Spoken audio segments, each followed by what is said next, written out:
Hello students. तो अभी आपको तो मालूम है कि महाराष्ट्र एचएससी बोर्ड का एग्ज़ाम डेट तो डिक्लेयर हो चुका है। ठीक है। और बहुत सारे स्टूडेंट यहाँ पे ऐसे भी है जिन्होंने एग्ज़ाम का जो पढ़ाई है पहले से स्टार्ट किया था, लेकिन फिर भी कोई स्टूडेंट है जिन्होंने अभी तक स्टार्ट नहीं किया कि हमें एग्जैक्ट क्या करना है पढ़ाई में। ठीक है। तो इसीलिए मैं अभी आपके लिए वीडियो लेके आ रहा हूँ, खाली बेसिक आपका फिजिक्स क्लियर करने के लिए। तो यहाँ पे अभी अगर हमने देखा तो आपका जो एग्ज़ाम है वो मार्च के फर्स्ट वीक में होने वाला है। तो अभी से देखेंगे, आज 26 जान है, तो अभी से देखेंगे तो पूरे आपके पास 35 डेज है, 30 to 35 डेज, जिसमें आप पूरा आपका सिलेबस कवर कर सकते हो। लेकिन उसके लिए आपको प्रॉपर आपका जो टाइम शेड्यूल है वो अरेंज करना पड़ेगा। ठीक है। तो सबसे पहले अभी हम डिसाइड करेंगे कि कैसे क्या करेंगे आने वाले 35 डेज में। तो 35 डेज में आपको रेगुलरली चारों सब्जेक्ट का तो पढ़ाई करना है, बाकी 3 सब्जेक्ट कैसे करेंगे वो आपके ऊपर डिपेंड है। मैं पर्टिकुलरली आपको फिजिक्स के लिए गाइडेंस करूँगा। तो फिजिक्स में आपको क्या करना है, डेली 1 आवर निकालना है आपको ये वीडियो देखने के लिए। वीडियो देखने के बाद जो भी आप वीडियो में देखेंगे वो आपको अच्छे से रिवाइज करना है। मैं गारंटी देता हूँ जिन बच्चों ने अभी तक कोई स्टार्टिंग नहीं किया फिजिक्स में, उनका कंसेप्ट भी क्लियर हो सकता है और आप फिजिक्स में मैक्सिमम मार्क्स गेन कर सकते हो आपके बोर्ड एग्जाम में। ठीक है।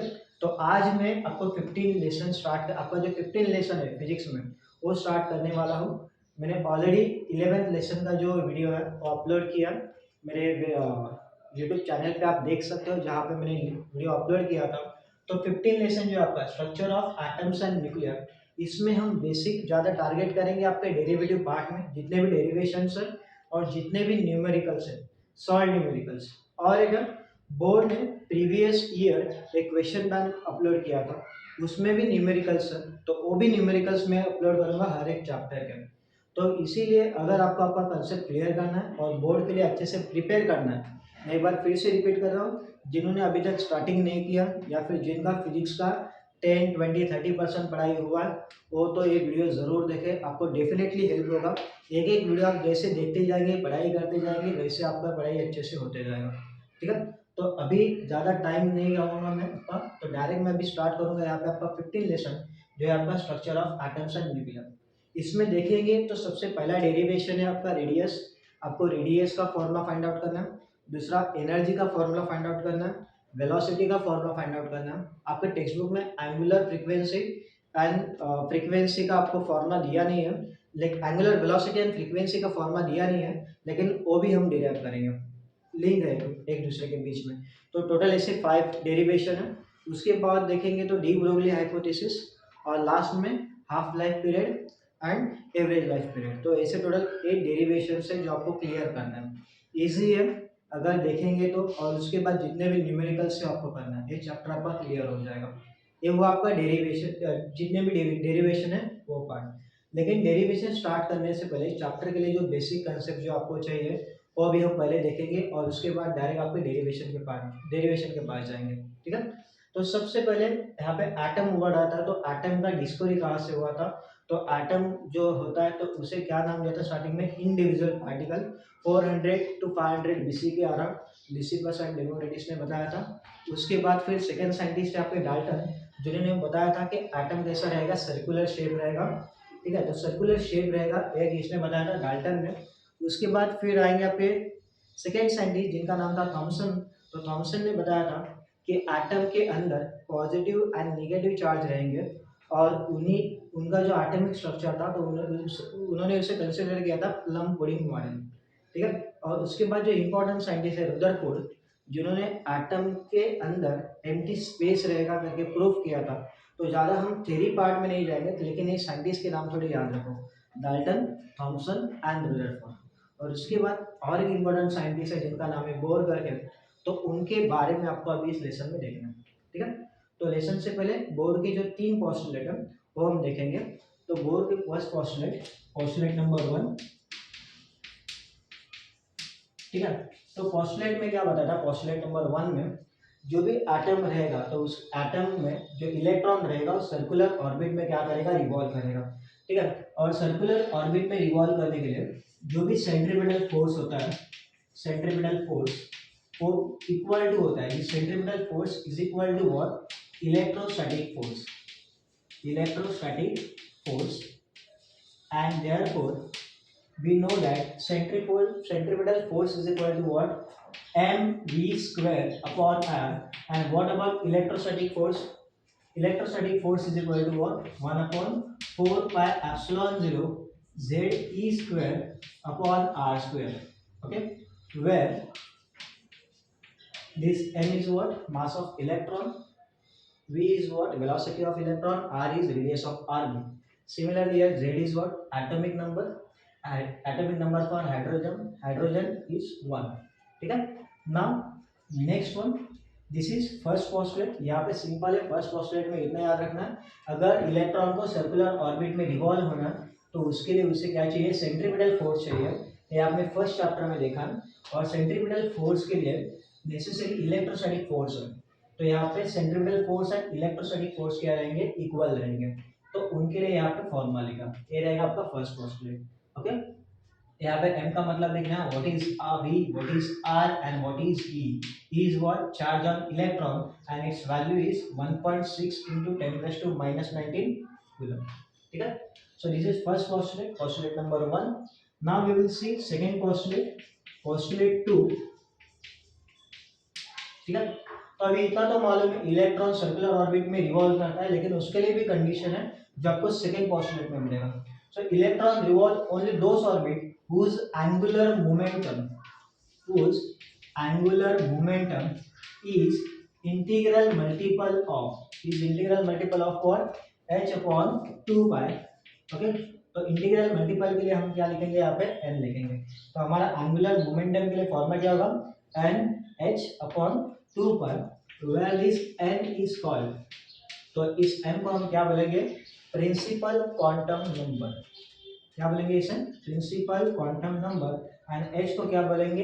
प्लैंक्स कांस्टेंट, जिसका वैल्यू रहेगा 6.63 into 10⁻34. ये सब कांस्टेंट पार्ट है, इनके वैल्यूज आपको एक बार चेक करने पड़ेंगे. ठीक है. नेक्स्ट वन, ये रहेगा फर्स्ट पोस्टुलेट, सेकंड पोस्टुलेट, और एक थर्ड पोस्टुलेट भी है बोर का. तो थर्ड पोस्टुलेट में उन्होंने क्या बताया था? अभी आपका है न्यूक्लियस है एटम का. ये क्या रहेगा? फर्स्ट ऑर्बिट, ये रहेगा सेकेंड ऑर्बिट. तो जब इलेक्ट्रॉन जंप करता है कहाँ से? हायर ऑर्बिट से लोअर ऑर्बिट में. So when electron jumps from higher orbit to lower orbit, it radiate energy in the form of photon. So this is your third postulate. ठीक है. तो फिर से मैं लिखूंगा यहाँ पे, जो भी एनर्जी रेडिएट होगा, वो एनर्जी रेडिएट जो होगा वो इक्वल टू रहेगा, is equal to difference in energy of higher orbit, Em minus En. So we consider here, let what is Em? Em is what? Energy of electron in higher orbit. And what is En? Energy of electron in lower orbit. Okay, तो यहाँ पे जो भी energy radiated रहेगा वो इन the form of photon रहेगा. और photon energy के लिए फॉर्मूला क्या होता है? But photon energy is equal to what? h nu. इसके लिए फॉर्मूला होता है फोटोन एनर्जी के लिए. So if we compare this both equation, we get here h nu is equal to En minus En. Okay, so these three postulates are very important for this chapter. I will repeat again. In first postulate we say centripetal force is equal to what? Electrostatic force, half electrostatic force mv square upon r is equal to what? 1 upon 4 pi epsilon 0 z square r square. This is your equation number 1. आपको ये बाहर करना है equation. Second postulate में क्या लिखा था आपने? Angular momentum is equal to what? nh upon 2 pi. And third postulate में आपने क्या लिखा? Energy radiated is equal to Em minus En, where Em is higher orbit and En is energy of electron in lower orbit. तो ये जो energy radiate होगा वो इन the form of photon energy रहेगा, जिसका फॉर्मूला रहेगा h nu. तो आपको इक्वेशन मिलेगा h nu is equal to Em minus En. तो ये तीनों फॉर्म में याद रखो नेक्स्ट वाले डेरिवेशन के लिए. तो अभी हम यहाँ पे क्या करेंगे? इस चैप्टर में जितने भी डेरिवेशन है उसमें जो पहला डेरिवेशन है आपका रेडियस रिलेटेड, वो डेरिवेशन अभी यहाँ पे देखेंगे. Now we will see here our next question. Derive an expression for radius of nth Bohr orbit in an atom. ठीक है. तो यहाँ पे हमें रेडियस के लिए एक्सप्रेशन फाइंड आउट करना है बोर ऑर्बिट में. ठीक है. तो इसके लिए हम सबसे पहले कंसीडर पार्ट करेंगे. यहाँ पे we will consider here electron revolving in circular orbit around nucleus. So here it is nucleus and here it is electron having charge E minus E. Okay, and here it is radius of orbit which is R. Okay, we will show here velocity V. So V is what? Tangential velocity of orbiting electron and R is radius of orbit. Let ME, ME is what? Mass of electron. R is what? Radius of orbit. E is what? Charge on electron which is 1.6 into 10 raised to minus 19 and V is velocity of electron in nth Bohr orbit. Here n is called principal quantum number. n को क्या बोलेंगे हम? Principal quantum number. Notation आप एक बार check करो. अगर आपको notes चाहिए तो मुझे कांटेक्ट करो, मैं आपको नोट्स भी प्रोवाइड करूंगा. ठीक है. तो m is what? Mass of electron, radius of orbit, E is charge of electron, V is velocity of nth Bohr orbit, velocity of electron in nth Bohr orbit, and n is principal quantum number. ठीक है. तो अभी derivation solve करने से पहले जो हमने पहले दो पोस्टुलेट देखे थे वो एक बार रिवाइज करेंगे. एक आपका फर्स्ट पोस्टुलेट, एक दूसरा आपका सेकंड पोस्टुलेट. तो फर्स्ट पोस्टुलेट में क्या लिखा था हमने? Centripetal force is equal to electrostatic force. And second postulate में क्या लिखा था? Angular momentum is equal to NH/2π. तो दोनों पोस्टुलेट को अभी यहाँ पे हम यूज करेंगे. ठीक है. So I will write here according to Bohr's first postulate. तो क्या था फर्स्ट पोस्टुलेट में? Centripetal force is equal to electrostatic force. ठीक है. देयरफॉर सेंट्रीपिटल फोर्स के लिए आपने फॉर्मूला देखा था mv²/r is equal to electrostatic force के लिए फॉर्मूला क्या देखा आपने? 1/4πε0 ze²/r². ठीक है. तो अभी इस फॉर्मूला से हमें v² के लिए फॉर्मूला क्या मिलेगा? तो v² is equal to 1/4πε0 ze²/r². अभी यार यहाँ पे डिवाइड उस साइड जाके मल्टीप्लाई होगा और m मल्टीप्लाई उस साइड जाके क्या होगा? डिवाइड होगा. So here r and single r get cancel. We get finally v² as v² is equal to 1/4πε0 ze²/mr. Okay, so we get here v². We will keep this equation as equation number 1. Okay, now according to Bohr second postulate, according to Bohr second postulate, तो आपने bore के second postulate में क्या लिखा था? Bore के second postulate में क्या लिखा था? Angular momentum is equal to what? NH/2π. लेकिन आपको एंगुलर मोमेंटम के लिए भी फॉर्मूला मालूम है जो आपने फर्स्ट लेसन में देखा है. एंगुलर मोमेंटम के लिए फॉर्मूला क्या रहेगा? mvr. और अगर आपको मालूम नहीं है तो याद रखो एंगुलर मोमेंटम के लिए फॉर्मूला क्या होता है? mvr. सो mvr इंटू NH/2π. यहाँ पे जो मैं m लिख रहा हूँ वही यहाँ पे जो मास ऑफ इलेक्ट्रॉन है वही है. ठीक है. तो therefore what we get here? v is equal to NH/2π. अभी यहाँ पे m और यहाँ पे मल्टीप्लाई, इस साइड आके क्या होगा? Divide. Therefore squaring both sides. अगर दोनों साइड का अगर आपने स्क्वायर किया तो क्या मिलेगा? यहाँ पे v² is equal to n² h² (2 का स्क्वायर कितना होगा? 4. आगे मिलेगा π² m² एंड नेक्स्ट मिलेगा आपको r². This is what? v² and this is our equation number 2. Now see here equation number 1 में क्या आपके पास v² है, इक्वेशन नंबर 2 में भी आपके पास v² है. तो अभी हम क्या करेंगे? दोनों को कंपेयर करेंगे. आई will write down here comparing equation 1 and equation 2. ठीक है. तो इक्वेशन 1 एंड 2 को कंपेयर करके मुझे क्या मिलेगा? यहाँ पे क्या लिखा है? 1/4πε0 ze²/mr. and what about this equation?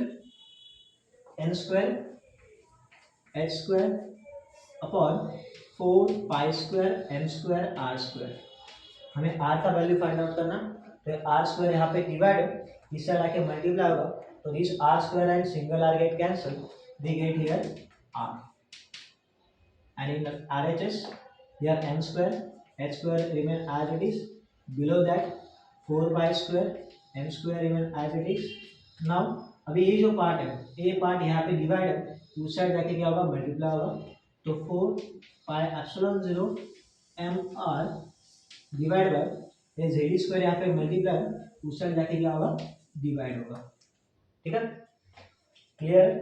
4 pi epsilon 0 यहाँ पे डिवाइड, इस साइड जाके मल्टीप्लाई होगा, एम आर सॉरी आर तो मैंने इसके साथ कैंसिल किया था, तो आर तो यहाँ पे नहीं आएगा आपको, तो एम रहेगा खाली, जेड ई स्क्वायर यहाँ पे मल्टीप्लाई, उस साइड जाके क्या होगा, डिवाइड होगा। ठीक है, अभी जो भी कैंसिल हो रहा है वो आप कैंसिल करो, तो यहाँ पे आपका 4 एंड 4 कैंसिल होगा, पाई और सिंगल पाई कैंसिल होगा, और एक सिंगल एम आपका कैंसिल होगा, तो फाइनली क्या मिलेगा आपको यहाँ पे, एप्सिलॉन 0 यहाँ पे मिला आपको एच स्क्वायर, और आगे क्या मिला एन स्क्वायर, और नीचे क्या मिलेगा आपको, देखो 4 तो कैंसिल हो रहा है, पाई भी कैंसिल हो रहा है, एम भी कैंसिल हो रहा है, नीचे क्या मिलेगा, यहाँ पे पाई पेंडिंग है, पाई यहाँ पे एक एम भी पेंडिंग है, आगे क्या आपके पास जेड, और उसके बाद क्या है आपके पास E square. So this is your final expression.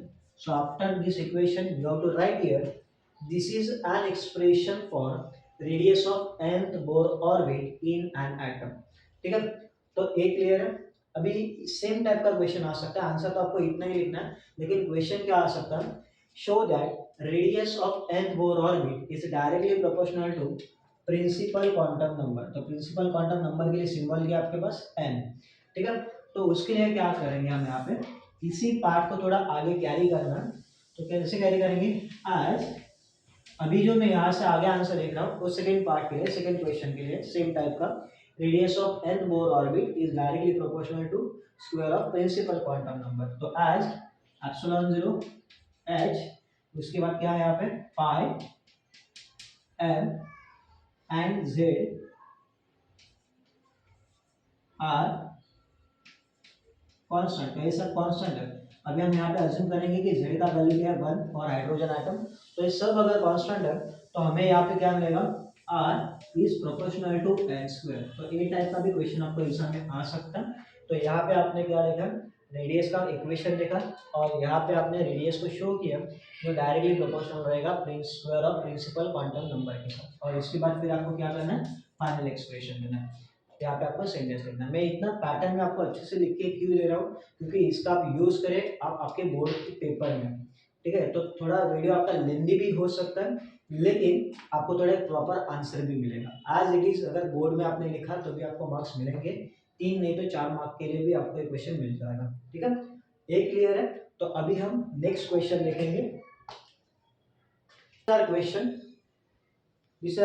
Derive N expression for linear speed of an electron in nth Bohr orbit।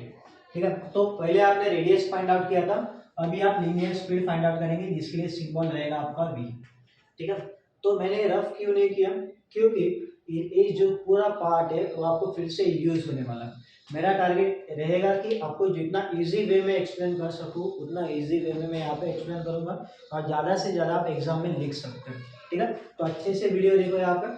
तो सबसे पहले लेट, मैं फिर से रिपीट कर रहा हूँ, लेट m मतलब मास ऑफ इलेक्ट्रॉन था, v मतलब velocity of electron in nth Bohr orbit, e charge on electron, what is r radius of nth Bohr orbit, and what is n principal quantum number. ये तो आपको मालूम ही है। According to first Bohr first postulate, centripetal force is equal to what, electrostatic force, मैंने यहाँ पे short form में लिखा। तो mv square upon r is equal to क्या मिलेगा आपको, 1/4 पाई epsilon 0 z e square upon r square. तो इससे आपने v स्क्वायर का फॉर्मूला फाइंड आउट किया। यहाँ पे आपका r और r कैंसिल हुआ था, और आपको v स्क्वायर का एक फर्स्ट इक्वेशन मिला। इससे आपको एज इट इज रखना है, मतलब ये पार्ट दोनों में से कोई क्वेश्चन आए, इतना पार्ट तो आपका सेम ही है। आगे क्या करेंगे, according to Bohr second postulate, तो बोर के सेकंड पोस्टुलेट में आपने क्या देखा था, angular momentum is equal to what, nh/2 और इससे आपको क्या मिला था, mvr is equal to nh/2। तो इससे फिर आप क्या करेंगे, अगर आपको r का फॉर्मूला चाहिए तो यहाँ पे आप क्या करेंगे, वैल्यू फाइंड आउट करेंगे। ठीक है, तो क्या करेंगे यहाँ पे हम आर का इक्वेशन फॉर्म करेंगे तो आर का इक्वेशन क्या रहेगा आपका, r is equal to m h upon 2 pi m we.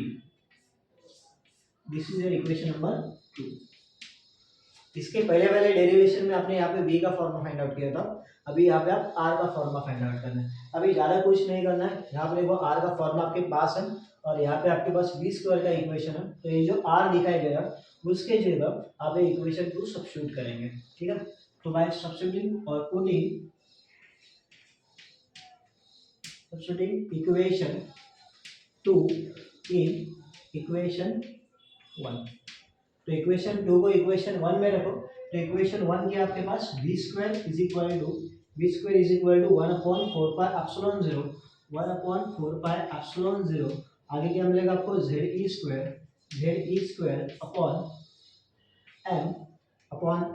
अभी r, तो r की जगह आप इक्वेशन रखेंगे n h अपॉन 2 पाई m v, ठीक है।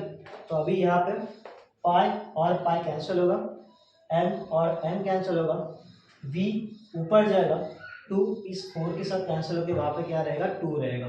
तो क्या मिलेगा आपको यहाँ पे v square is equal to 1 upon 4 की जगह क्या मिलेगा आपको 2 मिलेगा, पाई और पाई कैंसिल हो रहा है, एप्सिलॉन 0 यहाँ पे पेंडिंग है, ये पार्ट आपका हुआ। अभी यहाँ पे ऊपर मिलेगा आपको z ई स्क्वायर, ये v यहाँ पे मल्टी डिवाइड है, ऊपर जाके क्या होगा मल्टीप्लाई, और नीचे क्या मिलेगा आपको m तो कैंसिल हो रहा है और क्या रहेगा पेंडिंग यहाँ पर n और h। अभी इस साइड v स्क्वायर है और इस साइड आपके पास v है, तो v स्क्वायर एंड v क्या करेंगे हम कैंसिल करेंगे, तो यहाँ पे खाली रहेगा कि आपके पास v, तो what we get here v is equal to, अभी एक साथ लिखेंगे v is equal to z E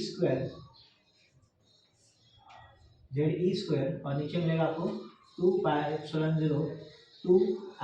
0 h into n। So this is your final expression for velocity of electron, linear speed of electron in nth Bohr orbit। एक question आया आपको तो यहाँ तक लेना, अगर यही क्वेश्चन थोड़ा घुमा के आया तो क्या करेंगे यहाँ पे, show that the linear speed of an electron is inversely proportional to n का मतलब होता है प्रिंसिपल क्वांटम नंबर। तो उसके लिए क्या करेंगे, सिमिलरली अभी पहले जैसे किया था वैसे एज, तो अभी यहाँ पे क्या था कांस्टेंट है, z कांस्टेंट है, मान लो आपको हाइड्रोजन के लिए कितना रहेगा 1, ये का वैल्यू क्या होता है कांस्टेंट 1.6 into 10⁻⁻19, एप्सिलॉन 0 वो भी क्या रहेगा आपका कांस्टेंट रहेगा, एंड उसके बाद h भी कांस्टेंट रहेगा, तो ये सब क्या है कांस्टेंट, r कांस्टेंट। तो अगर ये सब कांस्टेंट्स है तो हमें क्या मिलेगा यहाँ पे v is inversely proportional to n। तो देखो यहाँ पे खाली n ही पेंडिंग था, तो इसलिए हमने क्या लिखा v is inversely proportional to n, and after this line you have to write again final sentence, thus linear speed of an electron in nth Bohr orbit is inversely proportional to principal quantum number। ठीक है, clear है। तो यहाँ पे हमारे दो question खत्म होते हैं, एक तो रेडियस का और दूसरा स्पीड का। अभी हम नेक्स्ट क्वेश्चन देखेंगे, एक minute. So now we will see next question, show that the angular speed of an electron, तो angular speed के लिए सिंबल क्या था आपका ओमेगा, तो angular speed of an electron in nth Bohr orbit is equal to pi m e raised to 4 upon 2 epsilon square h cube n cube। And नहीं तो दूसरा भी क्वेश्चन आ सकता है आपको, corresponding frequency of revolution of electron, ये दोनों क्वेश्चन कंबाइन भी आ सकते हैं, सेपरेट भी आ सकते हैं। तो फ्रीक्वेंसी फाइंड आउट करना है, जिसके लिए फॉर्मूला क्या दिया उन्होंने, m e raised to 4 upon 4 epsilon 0 square h cube n cube। तो एक फॉर्मूला आपको डिराइव करना है, ठीक है। तो उसके लिए हम क्या करेंगे, हमें जो ऑलरेडी दो फॉर्मूले मालूम है उन्हीं का हम यहाँ पे यूज करने वाले हैं। Radius of nth Bohr orbit, तो रेडियस के लिए फॉर्मूला क्या रहेगा, r is equal to epsilon 0 h square n square upon pi m z square, ये आपने फर्स्ट इक्वेशन में लिखा था। और सेकंड क्वेश्चन था क्या था आपका स्पीड का, तो स्पीड के लिए आपने फॉर्मूला क्या लिखा था, v is equal to z e square upon 2 epsilon 0 n h, ये था आपका सेकंड क्वेश्चन और ये रहेगा आपका सेकंड इक्वेशन, ठीक है। तो अभी हम क्या करेंगे, दोनों फॉर्मूला का यूज करके सबसे पहले एंगुलर स्पीड फाइंड आउट करेंगे, ठीक है। तो स्पीड फाइंड आउट करने से पहले जितना भी यहाँ पे आपने नोटेशंस लिखे वो सब लिखो यहाँ पे। Let epsilon zero permittivity of vacuum, h मतलब क्या रहेगा आपका प्लैंक्स कांस्टेंट, एन मतलब प्रिंसिपल क्वांटम नंबर, पाई तो लिखने की जरूरत नहीं है, m mass of electron, z is atomic number, e is charge of electron. यहाँ पे भी सेम ही नोटेशन है, अलग कुछ नहीं है, ठीक है। तो ये सब लेट फॉर्मेशन में लिखने के बाद आप डायरेक्ट अभी क्या करेंगे, ओमेगा का फॉर्मूला यूज करेंगे। आपको मालूम रहेगा फर्स्ट चैप्टर में आपने देखा रहेगा, फर्स्ट में जो सेकेंड पेज पे as velocity is given by linear speed is given by तो क्या रहेगा formula v is equal to r omega. तो इससे आपको ओमेगा के लिए फॉर्मूला क्या मिलेगा, v अपॉन आर। तो अभी क्या करना है आपको, सिंपली ये जो v एंड r का जो यहाँ पे आपने इक्वेशन लिखा है वो यहाँ पे सब्स्टिट्यूट करना है। तो v का इक्वेशन क्या आपके पास जेड ई स्क्वायर और नीचे क्या मिलेगा आपको 2 एप्सिलॉन 0 NH, 2 एप्सिलॉन 0 NH, और उसके नीचे क्या मिलेगा आपको r का equation epsilon square h square n square, below that pi m z e square, pi m z e square ये रहेगा आपका इक्वेशन इसके लिए r के लिए। अभी क्या करेंगे, जो नीचे वाला पार्ट है सबसे नीचे वो ऊपर जाएगा और यहाँ पे पार्ट रहेगा वो एज इट इज रहेगा। तो क्या मिलेगा आपको यहाँ पे omega is equal to Z E square upon 2 epsilon 0 NH into जो नीचे पार्ट है वो ऊपर जाएगा pi M Z E square, और इसके नीचे क्या मिलेगा आपको ये वाला part epsilon 0 after that n square and h square.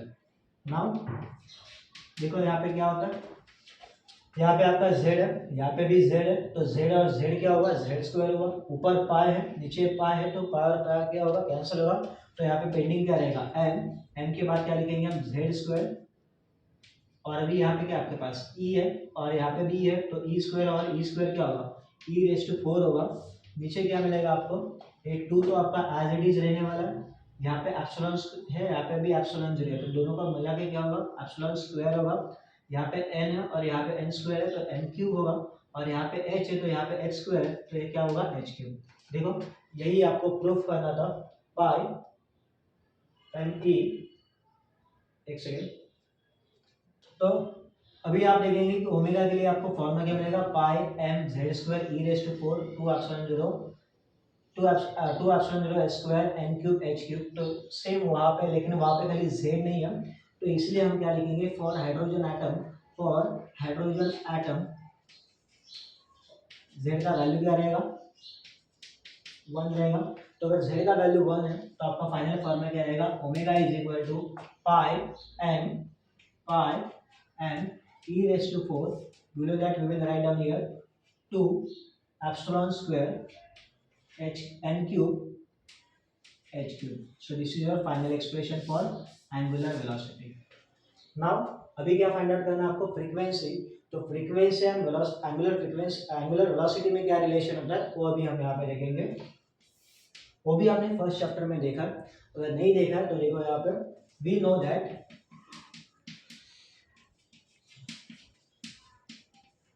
omega is equal to what, 2 pi f, therefore f is equal to what, omega upon 2 pi, omega upon 2 पाई। ठीक है, तो अभी ये जो ओमेगा का वैल्यू है वो वहाँ पे हम एज इट इज लिखेंगे, तो क्या मिलेगा हमें यहाँ पे f is equal to omega की जगह क्या लिखेंगे हम, pi m E raise to 4 pi m E raise to 4 upon 2 epsilon square h cube n cube. ये हुआ आपका ओमेगा का वैल्यू। नीचे क्या लिखना है आपको, 2 पाई लिखना है, तो यहाँ पे आप क्या लिखेंगे 2 पाई लिखेंगे। तो अभी यहाँ पे पाई और ए वाला पाई क्या होगा, कैंसिल होगा, 2 और 2 का मिलके क्या होगा 2 2 4 होगा। तो आपको यहाँ पे f इज इक्वल टू क्या मिलेगा, m e raise to 4, below that 2 2 4 epsilon square h cube n cube. Okay, तो जो फाइंड आउट करना था वो यहाँ पे, तो यहाँ पे आपके दोनों भी क्वेश्चन एक ही साथ क्लियर हो जाते हैं। तो अभी हम नेक्स्ट क्वेश्चन में हम, so now we will see our next question, derive an expression for energy of electron in nth electron in the atom, ठीक है। तो यहाँ पे आपको एटम में इलेक्ट्रॉन का एनर्जी कितना रहेगा वो फाइंड आउट करना। तो उसके लिए फिर से हम हमारा लेट फॉर्मेशन लिखेंगे, हमारा क्या लिखेंगे हम कंसिडर पार्ट लिखेंगे। तो इसमें एम कंसिडर करेंगे हम मास ऑफ इलेक्ट्रॉन, ई मतलब charge on electron, N is principal quantum number, V is speed of electron and R is radius of orbit, ठीक है। तो अभी हम क्या करेंगे डेरिवेशन फाइंड आउट करने के लिए according to Bohr's first postulate. तो आपने बोर्ड के फर्स्ट पोस्टुलेट में क्या लिखा था, centripetal force is equal to what, electrostatic force,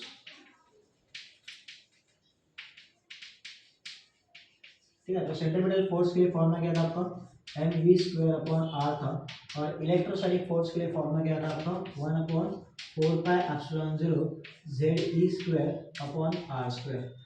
हमें यहाँ पे एनर्जी फाइंड आउट करना, और एनर्जी दो पार्ट में होता है, एक होता है काइनेटिक एनर्जी और दूसरा होता है पोटेंशियल एनर्जी।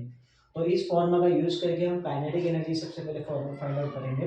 तो काइनेटिक एनर्जी का फॉर्मूला आपको मालूम है, आपने बचपन में देखा रहेगा आपके 8, 9, 10 स्टैंडर्ड में, जिसमें फॉर्मूला होता है हाफ एम वी स्क्वायर। लेकिन यहाँ पे आपके पास खाली एम वी स्क्वायर है, तो इस इक्वेशन में हम आर को इस आर के साथ कैंसिल करेंगे, और यहाँ पे हम हाफ के साथ क्या करेंगे, मल्टीप्लाई करेंगे। तो हमें यहाँ पे क्या मिलेगा, half M we square is equal to 1/, अभी इस साइड अगर 2 से डिवाइड किया तो इस साइड भी 2 से डिवाइड करना पड़ेगा। तो यहाँ पे 2 से डिवाइड कर रहे हो मतलब 4 के साथ मल्टीप्लाई कर रहे हो, तो 2 4 का कितना होगा 8πε0।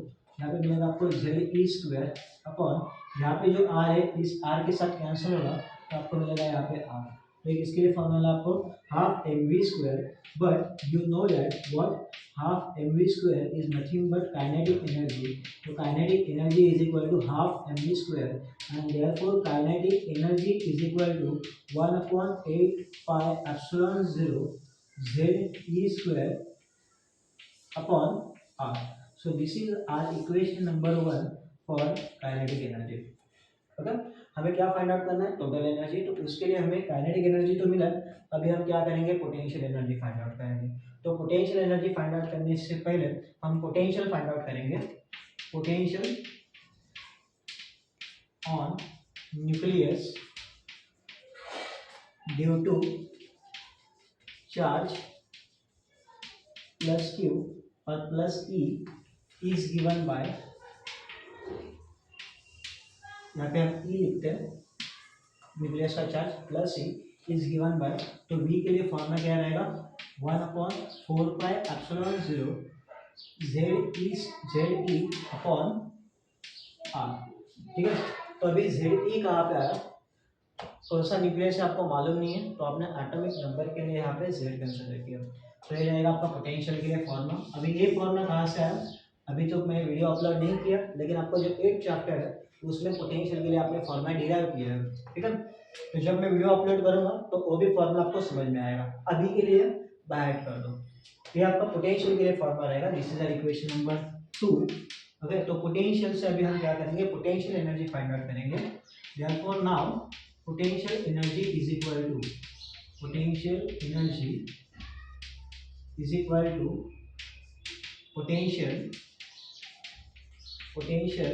into charge on electron, ठीक है। तो पोटेंशियल कितना दिया आपको 1/4πε0, आगे क्या लिखेंगे आप जेड ई, और नीचे क्या लिखेंगे आप आर, और चार्ज ऑन इलेक्ट्रॉन आपको अच्छे से मालूम है, इलेक्ट्रॉन के ऊपर चार्ज क्या होता है -e होता है, ठीक है। तो इसीलिए आपको पोटेंशियल एनर्जी के लिए फॉर्मूला क्या मिला 1/4πε0 Z E square upon r. अभी ये माइनस है तो आपको आगे मिलेगा। So this is your formula for potential energy and equation number 3। Okay, simple है। अभी टोटल एनर्जी फाइंड आउट करना है, तो दोनों को क्या करो आप ऐड करो।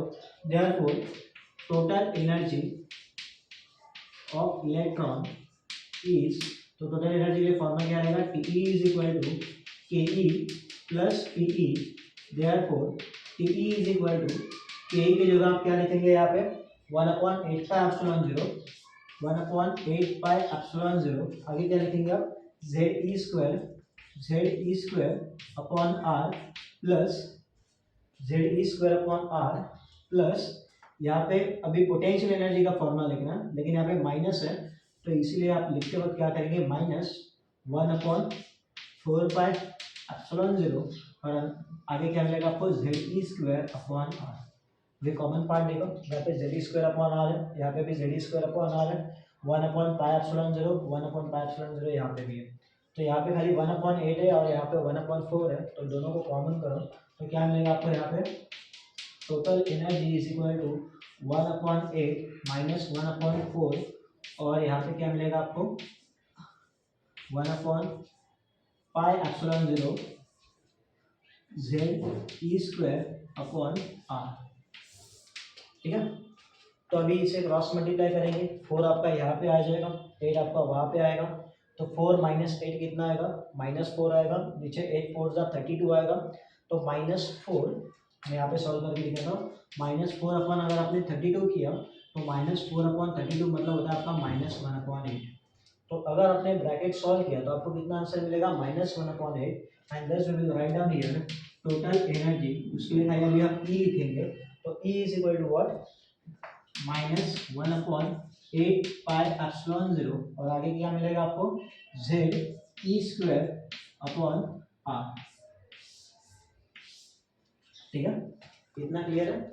अभी सिंपली क्या करना है आपको, यहाँ पे आर का जो इक्वेशन है, आपने फर्स्ट डेरिवेशन में जो आर का इक्वेशन देखा था, वो आर का इक्वेशन यहाँ पे आपको सब्स्टिट्यूट करना है, ठीक है, बट और as we know r is equal to what, ε0 h² n² and below that what, pi mZe², तो किसका इक्वेशन रहेगा आपका, आर का इक्वेशन रहेगा, तो आर का इक्वेशन अभी यहाँ पे हम क्या करेंगे, सब्स्टिट्यूट करेंगे, then we get here equation number 1 2 3 4, तो इक्वेशन 4 क्या हो जाएगा आपका, therefore इक्वेशन 4 becomes, क्या होगा आपका equation 4, E is equal to -1/8πε0 ZE², r की जगह क्या लिखेंगे आप, ε0 h² n² upon pi N ZE², okay. तो अभी यहाँ पे ε0 और ε0 का मल्टीप्लिकेशन होगा, ये सब पार्ट नीचे ही रहेगा और ये नीचे वाला जो पार्ट है वो ऊपर जाएगा, तो क्या मिलेगा आपको यहाँ पे, E is equal to -1 upon, अभी देखो यहाँ पे पाई है और यहाँ पे पाई है, तो पाई और पाई कैंसिल होगा, तो यहाँ पे आप 8ε0 आज भी लिखेंगे, ऊपर m जाएगा आपका, z ऊपर जाके क्या होगा, Z² होगा, और E² ऊपर जाके E⁴ होगा, नीचे क्या मिलेगा आपको, यहाँ पे ε0 और ε0 क्या होगा, ε² होगा, h² एंड n², क्लियर है, okay. So therefore we write here E is equal to -mZ²